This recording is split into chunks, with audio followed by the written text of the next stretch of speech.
Bismillahirrahmanirrahim. Assalamualaikum warahmatullahi wabarakatuh. Salam sejahtera. Salam satu Malaysia.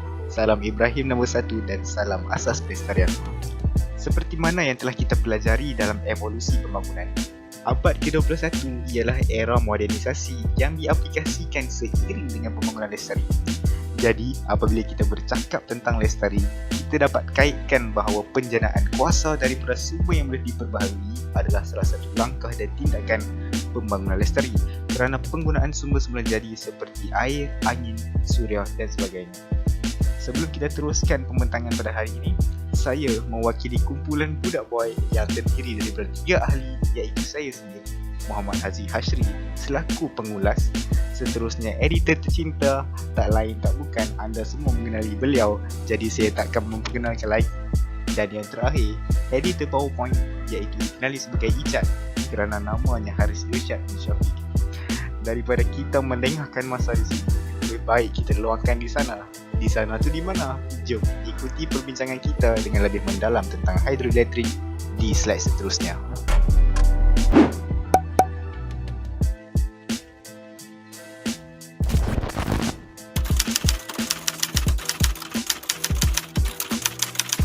Berikut merupakan slide pertama bagi perbincangan topik hidroelektrik. Merujuk kamus bahasa Melayu, secara literalnya, hidro yang membawa maksud berhubung dengan elektrik yang menggunakan kuasa air. Di sini ternyata jelas bahawa air ialah salah satu daripada sumber semula jadi yang boleh diperbaharui kerana tenaga ini bergantung sepenuhnya kepada aliran air daripada empangan simpanan air.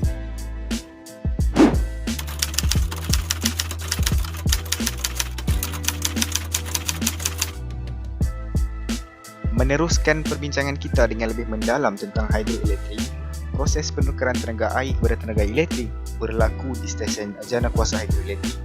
Bagi memperincikan ciri-ciri stesen jana kuasa hidroelektrik, ianya lebih praktikal jika kedudukan empangan ini terletak di kawasan yang lebih tinggi dan luas kerana stesen ini memerlukan tekanan air yang tinggi untuk memutarkan turbin bagi penghasilan tenaga elektrik.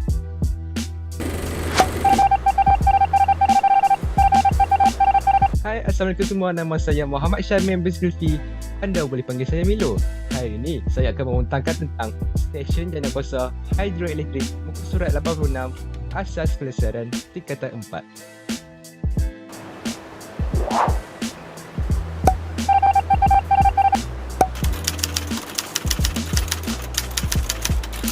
Okey guys, pertama sekali kita ada empangan.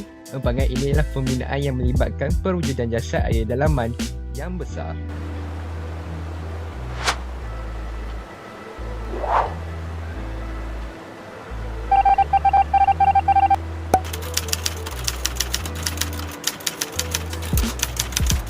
Okey, yang kedua kita ada takungan air. Takungan air ialah tempat di mana air ditakung daripada tasik, sungai ataupun himpunan air hujan.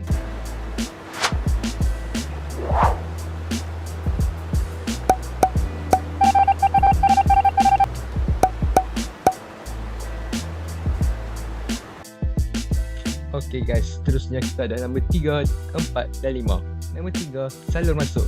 Salur masuk ini ialah laluan masuk air. Seterusnya kita ada nombor 4, pintu kawalan. Pintu kawalan ini menutup atau membuka laluan air untuk air disalurkan. Dan seterusnya, empis air.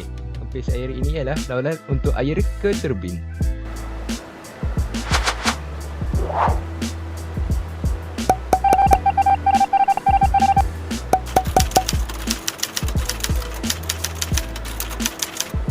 Guys, seterusnya nombor 6. Nombor 6 ialah turbin. Air akan menolak turbin, lalu turbin bergerak dan terhasilnya tenaga elektrik. Dan seterusnya kita ada pada nombor 7. Nombor 7 ialah rumah penaja.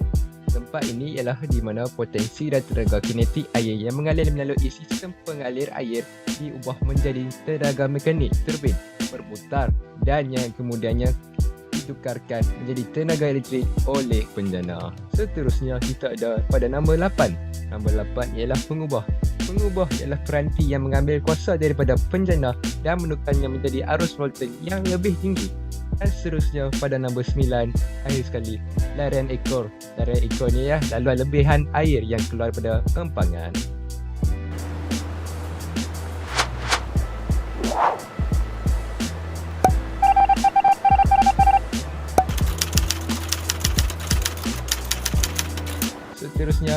kita ada pada nombor 10, iaitu talian kuasa. Talian kuasa ini adalah talian di mana penyambung tenaga elektrik disalurkan.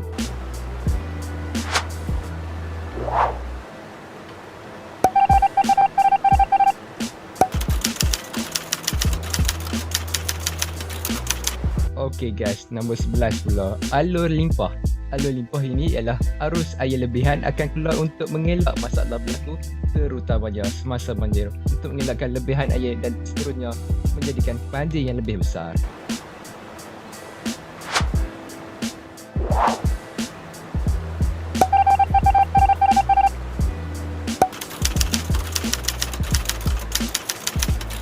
Okey guys, pada penamatnya kita ada nombor 12. Nombor 12 ini ialah syaf pusuan. Dan ini ialah laluan lebihan air akan disalurkan ke tasik ataupun sungai di bawahnya.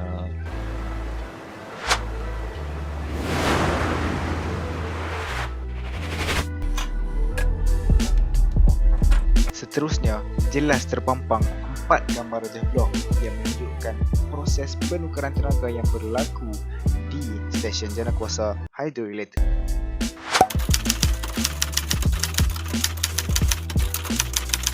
Meneruskan eksplorasi ilmu tentang hidroelektrik, tenaga pertama yang dihasilkan ialah tenaga keupayaan. Berlakunya tenaga keupayaan adalah kerana air di dalam empangan mewujudkan tenaga keupayaan yang besar.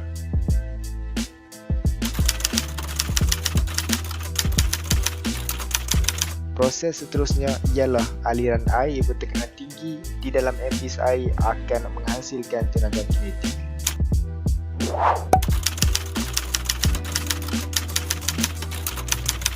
Manakala tenaga mekanik akan berlaku apabila aliran air bertekanan tinggi memutarkan turbin di mana perubahan tenaga akan berlaku dan menghasilkan tenaga mekanikal.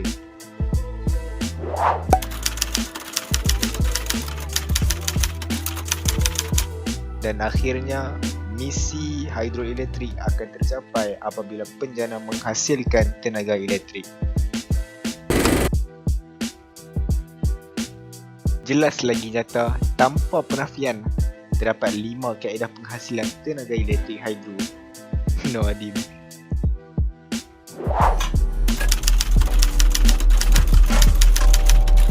Yang pertama, air disimpan di dalam empangan akan mewujudkan tenaga keupayaan.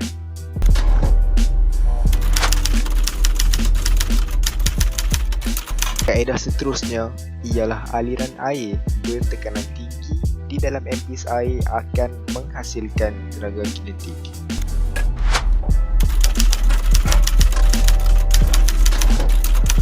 Manakala kaedah yang ketiga akan terhasil apabila air bertekanan tinggi disalurkan ke aci turbin penjana. Kemudiannya, perubahan tenaga berlaku dan menghasilkan tenaga mekanikal apabila turbin penjana berputar.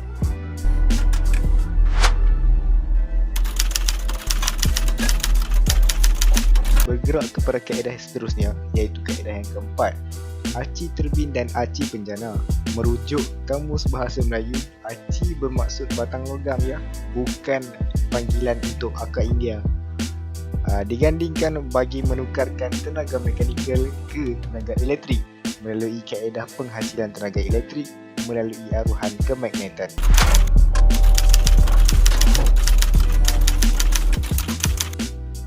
Sudah tiba kaedah yang terakhir, iaitu kaedah yang kelima.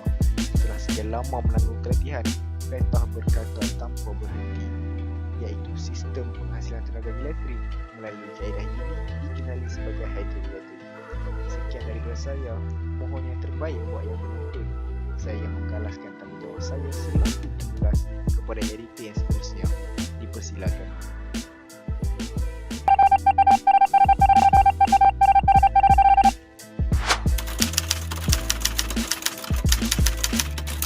Okey guys, kita pada slot yang terakhir bagi saya, iaitu faktor yang perlu diambil kira dalam pembinaan stesen jana kuasa hidroelektrik. Yang pertama, kadar aliran yang cukup kuat untuk memutarkan turbin tersebut. Dan seterusnya, nombor kedua, jarak yang sesuai antara permukaan air dan jarak tegak turbin. Dan ketiga, ketika turbin dihentikan, kecederasan dan tekanan air di empis air dikawal oleh syaf pusuan.